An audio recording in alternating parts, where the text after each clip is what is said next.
Today we're going to be talking about a new initiative. This is our new quality enhancement plan, and it is called EPIC. It is e-learning preparedness initiative across the college. It's all about increasing student success in our online classes. So we know that online learning, as Brian indicated, has expanded a lot over the past 10 years.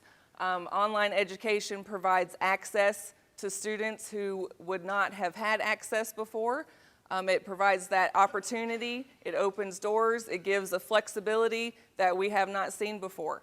Students who have full-time jobs, they have childcare issues, transportation issues, all of those different things. Online education has opened up the world to them. And here at Wake Tech, we filled more than 33,000 seats online. We're very good at getting the students into our online classes. We have more than any other institution in the state of North Carolina, as Brian said. And we know that the demand for online education here often exceeds the capacity that we have. Where are the wait lists? Online classes most of the time.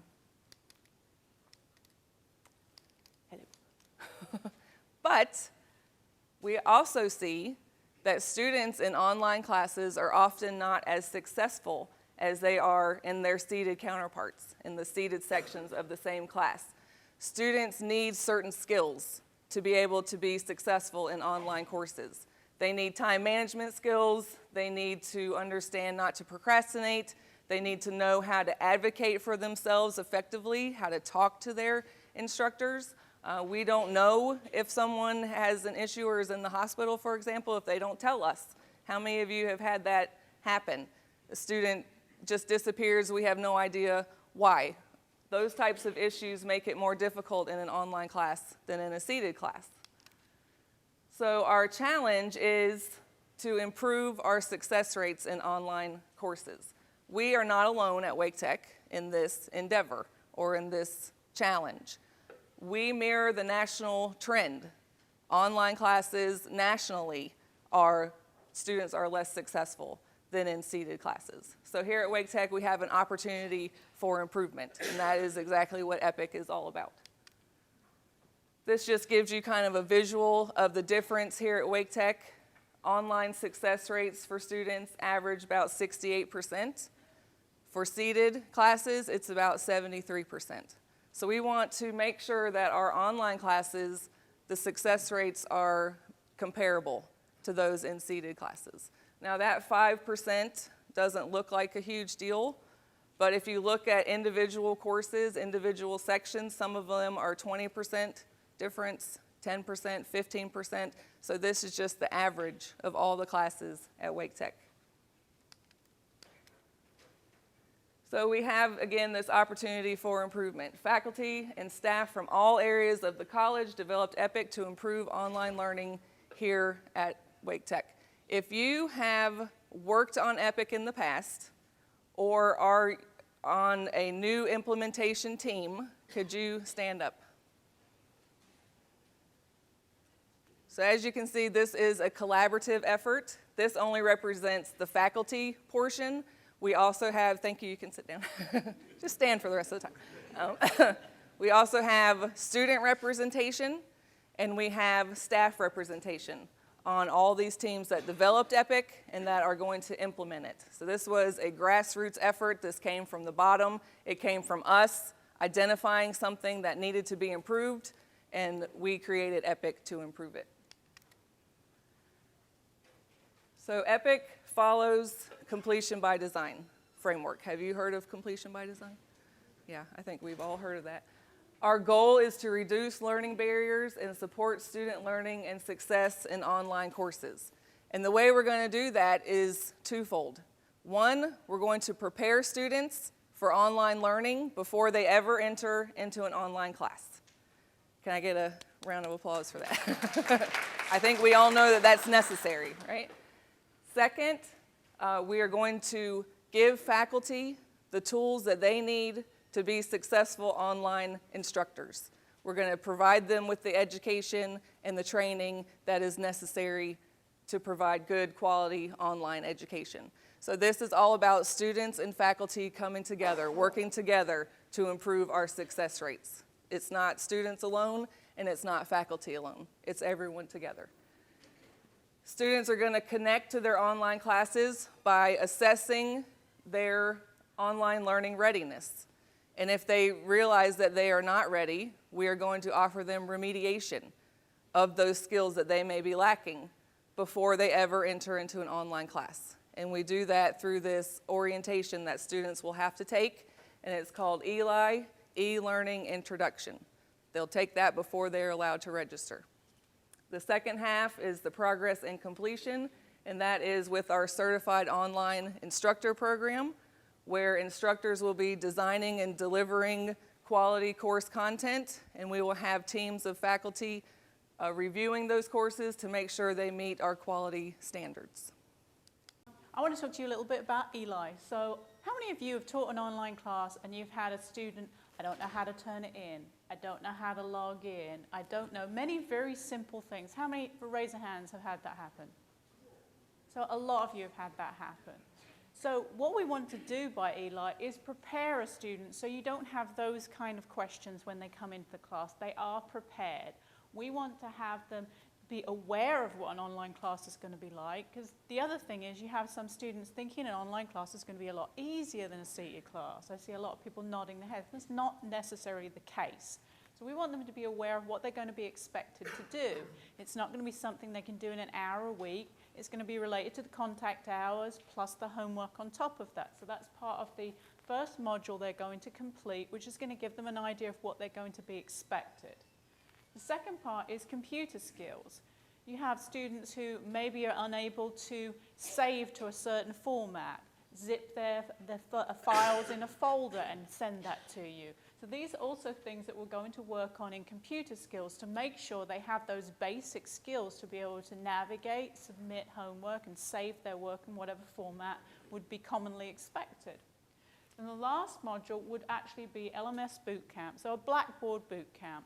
So they're aware of how to use Blackboard at a very basic level. So we hope by doing this and putting the students through these 3 modules, they're going to be better prepared when they get to you to focus more on the subject matter rather than fiddling around in Blackboard trying to work out what they need to do.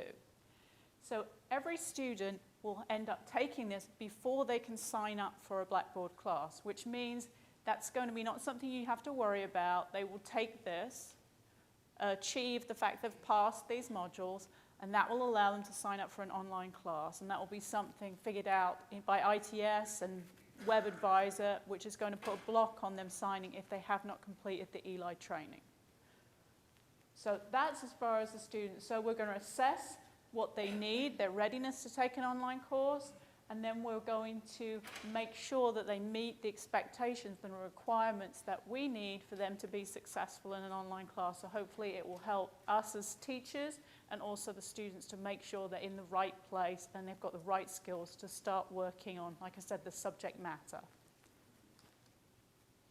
Now the second part, which obviously relates a lot to us, is the faculty side of this. So what we're going to do is we're going to make sure that we're delivering engaging and quality online courses. So what the faculty certification is, or to become an online certified instructor, we're going to have 3 different pathways of how you can achieve that. So the first one is going to be by professional development. You're going to take 30 hours of professional development. Many of you have already taken some of those hours already. For example, basic Blackboard training, accessibility training. And there are other modules in there which you're going to take to learn how to create a quality online course and to manage that course. The second method is going to be for more experienced online instructors. They would basically put their online course on the chopping block to be reviewed by a team of 3 peer reviewers, one of which will be a subject matter expert. They will take this course, and it will be a course that's been delivered so we can see that grading has taken place in a timely manner. We can see that communication has happened between students, between faculty and students, depending on the course itself. We will evaluate it to see if it meets the college's e-learning quality standards. This will be something you will probably discuss this with your department head or supervisor and say, hey, I'd like to put this class out. I think this is good. And that approval process before it goes to the peer review team. And the last way is, many of you, I can see out here, some of you department heads, program directors, you have to hire someone at that last minute to cover that online class. They're not going to have time to go through the certification process. So we're going to go through pathway 3. What's going to happen is they will work with a mentor as well as starting working on that pathway 1 to make sure they get that skill set. They'll still do the Blackboard Quick Start training, which I think is quite effective at getting people to hit the ground running. So the end result is going to be, we're going to have our online faculty are going to have better training and be better prepared to teach quality online classes. So the EPIC effect, what are we trying to achieve here? So we're identifying any barriers and strategies students might have to online learning. We're going to make sure the students are prepared going into the class to be successful in their online class. We're going to work with our online instructors to make sure they too have the skills they need to produce and maintain and deliver an online quality class. We are going to also working on a Blackboard course template, a menu template. This will be something you can modify at division or department level, but it's going to have, we're going to create it in such a way that it has a lot of pre-built links. For example, links to the ILC, links to disability services, the library, many common links that we need to have in all of our courses will already be preloaded for you. So this will create a better standardization and make sure the student support is already in every online course. So that's an example of what that's going to do. What is our outcome? We are hoping our students are going to continue in their online courses and be more successful. We would like to bridge that 5% gap in success in online courses. The SACS visits. Anyone heard that SACS is coming? Anybody? Well, SACS is going to be visiting October the 28th and 29th. You should have all received these 2 items in your mailbox. Has everybody got one of these? Has everyone seen one of these? If you haven't, you need to come see me because we need to give you one of these. So you have 2 things here. The first thing is this. You're going to fold up nicely and put on your desk. This way. So if anybody asked you about EPIC, you'll be able to tell them everything you know about EPIC. It has some facts on the back here, and the little brochure I hold up earlier has even more detail. Study it, just in case somebody wants to know every piece about EPIC. I might come and find some of you walking around campus. Like, Ted, I'm going to come see you and check you know everything about EPIC. You know it? Are you sure?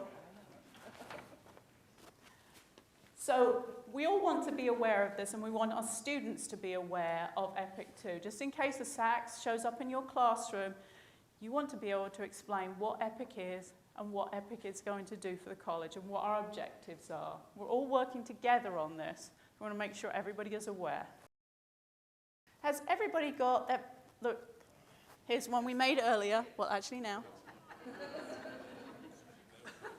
And we're going to be checking the folding. Like in the math department, we want this absolutely perfect, okay? You got it? So if you're doing a seated class, if you haven't already done so, please show them a short video on EPIC so they can become aware of what EPIC actually is. Put some signs in your classroom. We're going to be handing out EPIC stickers. You can be walking around feeling EPIC. And if you're really lucky and you've put yourself in for a draw, you could win a T-shirt like this. Ooh. See? So if you have a chance and you want to, you can review the EPIC proposal. It has some good information in there, and you can possibly see the data and the information we had when we built up this proposal. If you want more information, this lady would be happy to give you more information on this, and along with her partner in crime, Catherine, who's hiding somewhere in here, she also would love to give you more information. These 2 ladies are the co-directors of the EPIC initiative, and they are going to be working with people like myself and Kerry and Tammy Wilcox, who's somewhere in the back there, on the implementation teams to be able to get EPIC to make sure it's a big success in the college.